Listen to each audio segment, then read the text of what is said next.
দুর্নীতি দমন কমিশন গঠন, আইনের পরিবর্তন সহ নানা পদক্ষেপেও সরকারি কর্মকর্তাদের দুর্নীতি থামানো যাচ্ছে না।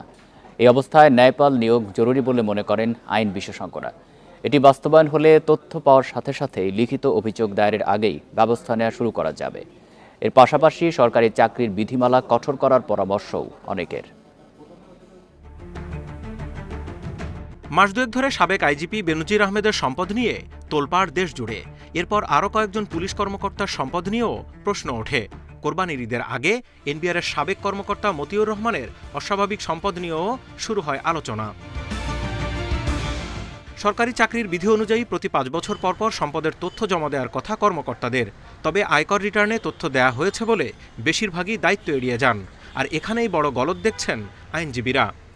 যে আমার তো ইনকাম ট্যাক্সে সব কিছু দেওয়াই আছে, it really doesn't make any difference. আমি একটা দুর্নীতি করি, আমি একটা ইয়াবা ব্যবসা করি, আমি সেটার টাকা দিয়ে একটা 24 তলা বিল্ডিং বানাই এবং সব ট্যাক্স আমি ডাবল দিয়ে রাখি। একটা ফ্লোরের জন্য আমি 3টা হেডে ট্যাক্স দিই, বাট ডাজ ইট মিন যে আমার সোর্সটা ইলিগাল?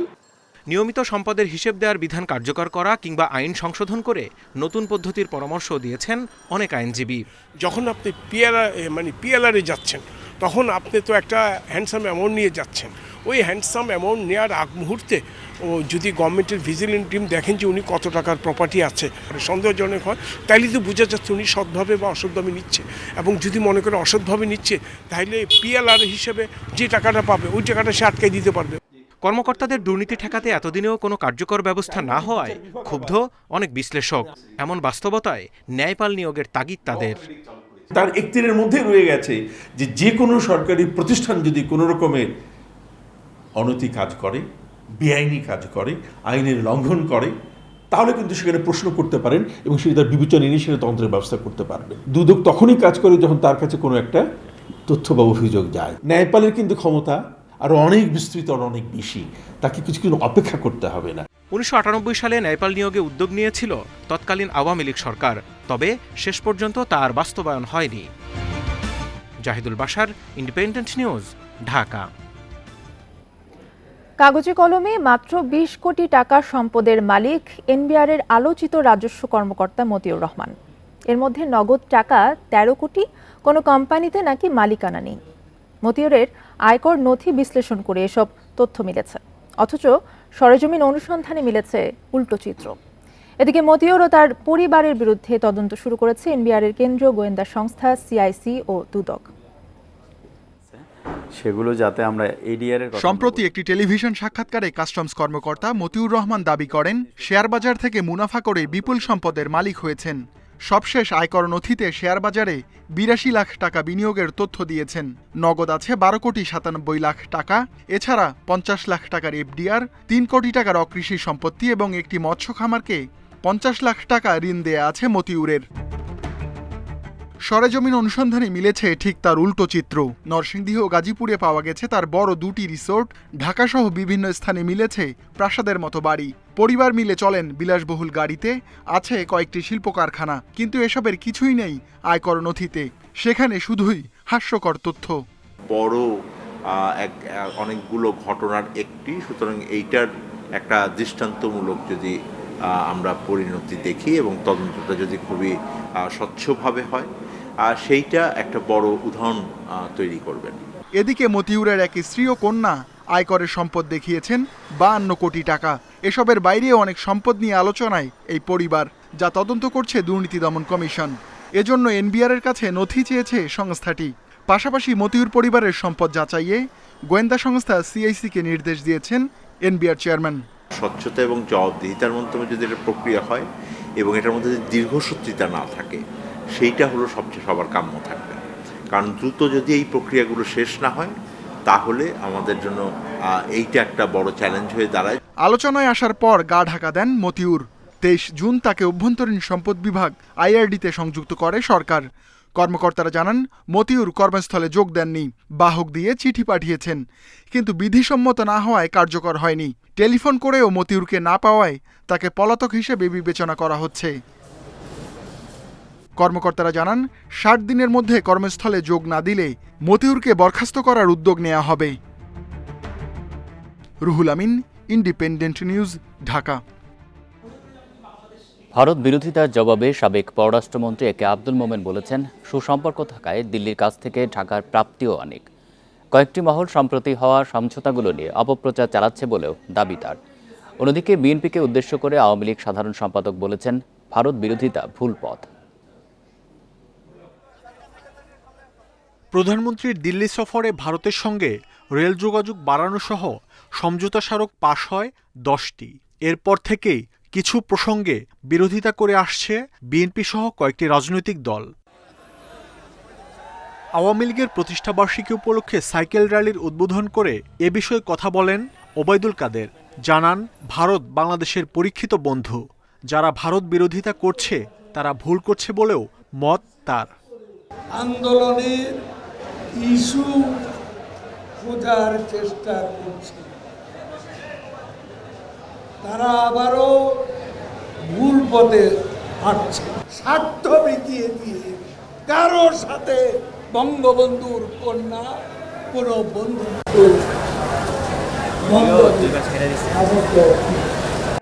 একই ইস্যুতে জাতীয় প্রেস ক্লাবে এক অনুষ্ঠানে এসে একে আব্দুল মোমেন জানান, ভারতের কাছ থেকে এরই মধ্যে বেশ কিছু সুবিধা আদায় করেছে বাংলাদেশ। তিস্তা সহ অমীমাংসিত ইস্যুর সমাধানও হবে শিগগিরই। আমাদের এই সুসম্পর্ক হওয়ায় আমরা আমাদের বর্ডার ডিমার্কেশন প্রবলেম রিজলভ করব। কঠিন জিনিস, পানি বন্টনের ভাগাভাগি আমরা করেছি, আমরা আমাদের সমুদ্র সীমা নির্ধারণ, এগুলো তো বড় অর্জন। হ্যাঁ, ভারতেরও অনেক অর্জন। তাদের ইস্টার্ন বর্ডার নিয়ে চিন্তা করতে হয় না, তাদের লক্ষ লক্ষ কোটি টাকা খরচ করতে হয় না। ভারতের সঙ্গে সই হওয়া সমঝোতা স্মারকগুলো নিয়ে নানা মহল অপপ্রচার চালাচ্ছে বলেও দাবি করেন আব্দুল মোমেন। তাদের দেশেরও মাহমুদ শরীফ, ইন্ডিপেন্ডেন্ট নিউজ, ঢাকা। ভারতের সঙ্গে তিস্তার পানি বন্টন সহ নানা ইস্যুতে বাংলাদেশ এখনও বঞ্চিত, আর সে অধিকার আদায়ে সরকার ব্যর্থ বলে অভিযোগ করেছেন বিএনপি নেতা জয়নুল আবদিন ফারুক। দুপুরে জাতীয় প্রেস ক্লাবের সামনে প্রজন্ম দলের এক অনুষ্ঠানে দেশের স্বার্থ রক্ষায় সরকারকে আরও আন্তরিক হওয়ারও আহ্বান জানান তিনি। তার অভিযোগ, ভারত একের পর এক সুবিধা নিচ্ছে, এর বিপরীতে বাংলাদেশকে কিছুই দিচ্ছে না। এছাড়া দুর্নীতি প্রসঙ্গে তিনি বলেন, শুধু দুর্নীতি নয়, এখন দুর্নীতিবাজদের আশ্রয় দেয়া হচ্ছে। আর এই সংকট কাটাতে সবাইকে ঐক্যবদ্ধ আন্দোলনে শামিল হওয়ার আহ্বানও জানান এই বিএনপি নেতা।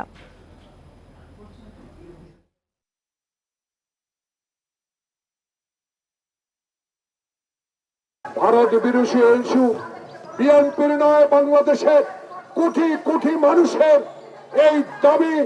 বাংলাদেশকে আজকে যে অগণতান্ত্রিক ব্যবস্থায় রূপ নিয়েছে, আজকে অগণতান্ত্রিক সরকারকে সহযোগিতা করছেন, চাই বাংলাদেশের জনগণ এই ইস্যু নিয়েই কথা বলছে।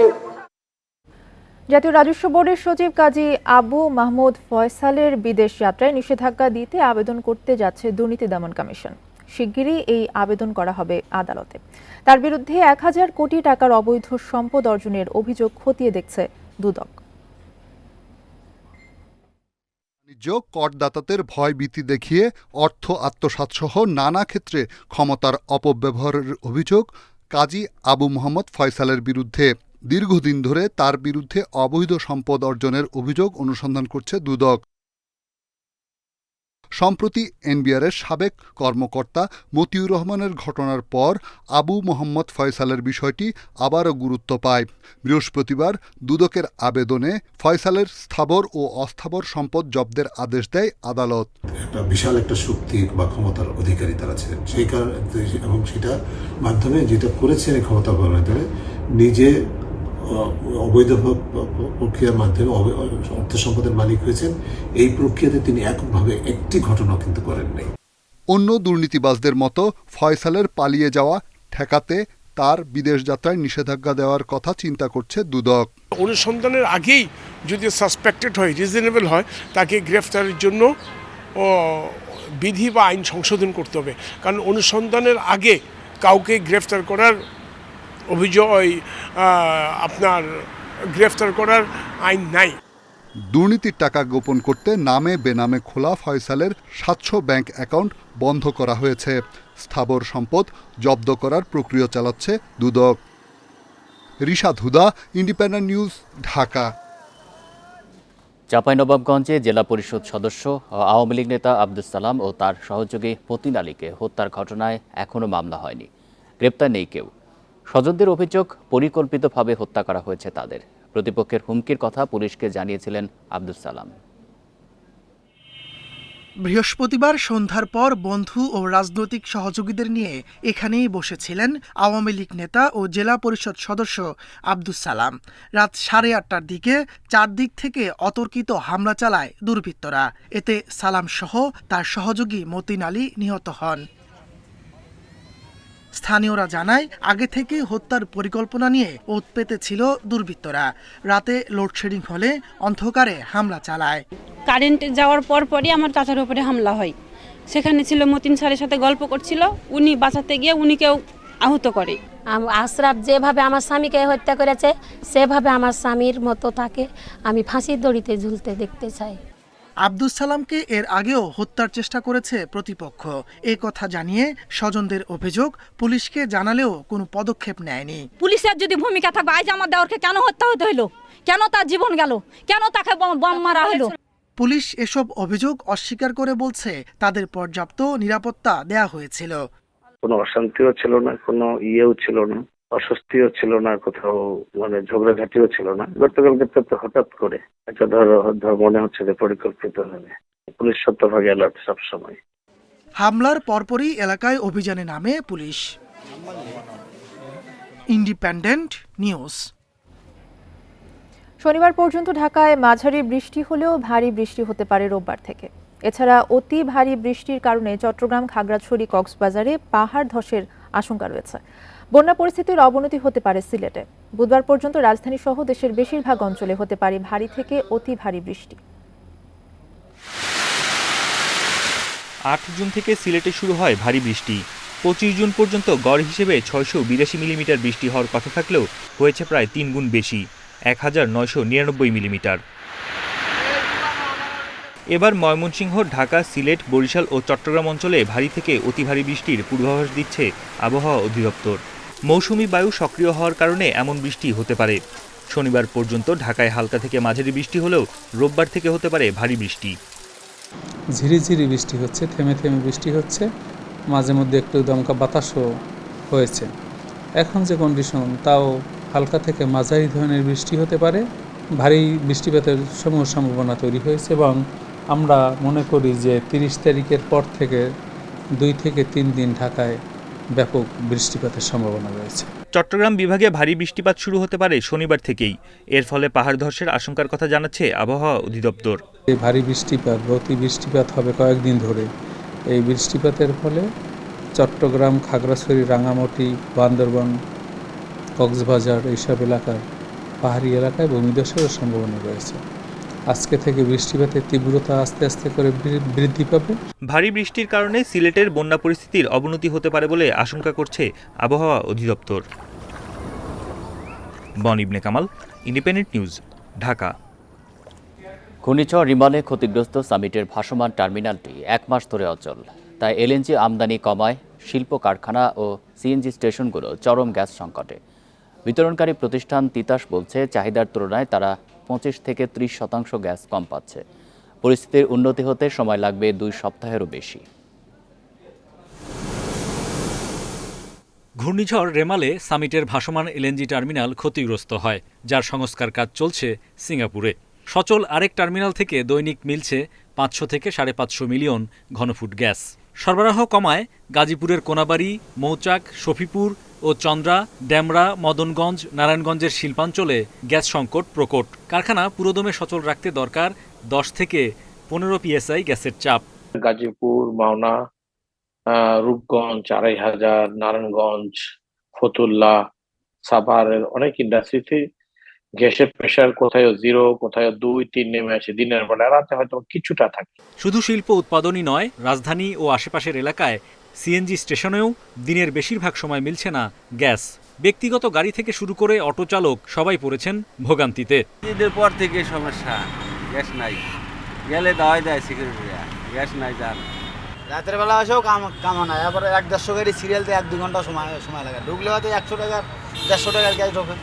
সকালবেলা হইলেই গ্যাস চলে যায়, সকাল হলে এছাড়া সারাদিনে গ্যাস আসার কোনো সম্ভাবনা নেই।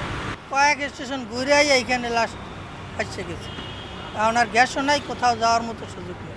স্বাভাবিক সময়ে 1000 MMCF এলএনজি ও দেশীয় সহ প্রায় 3100 মিলিয়ন ঘনফুট গ্যাস সরবরাহ করা হয়।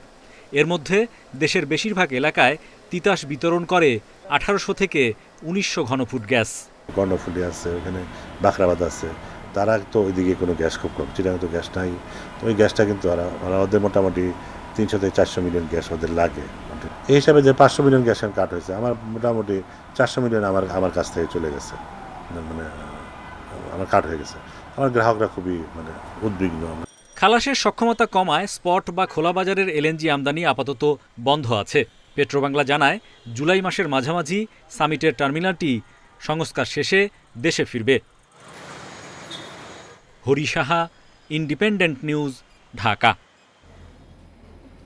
কুয়াকাটায় দেশের দ্বিতীয় submarine cable PLC landing station থেকে দ্রুতগতি ইন্টারনেট সেবা চালু হয়েছে। 2 মাস পর শুক্রবার দুপুরে ইন্টারনেট সেবা চালু হয়। বিষয়টি নিশ্চিত করেছেন বাংলাদেশ সাবমেরিন কেবলসের ব্যবস্থাপনা পরিচালক মির্জা কামাল আহমদ।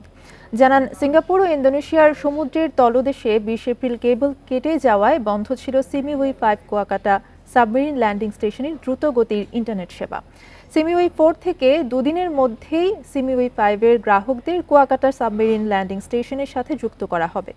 2017 সালের 6 জানুয়ারি প্রতি সেকেন্ডে সর্বোচ্চ 1.6 টেরাবাইট গতির ইন্টারনেট সেবা দেওয়ার লক্ষ্য নিয়ে যাত্রা শুরু করে দেশের দ্বিতীয় Kuakata submarine cable landing station. এই ছিল এখনকার সংবাদ। ইন্ডিপেন্ডেন্ট টেলিভিশনের সব খবরের আর বিস্তারিত জানতে চোখ রাখুন ফেসবুক, এক্স এবং ইউটিউবে। ধন্যবাদ।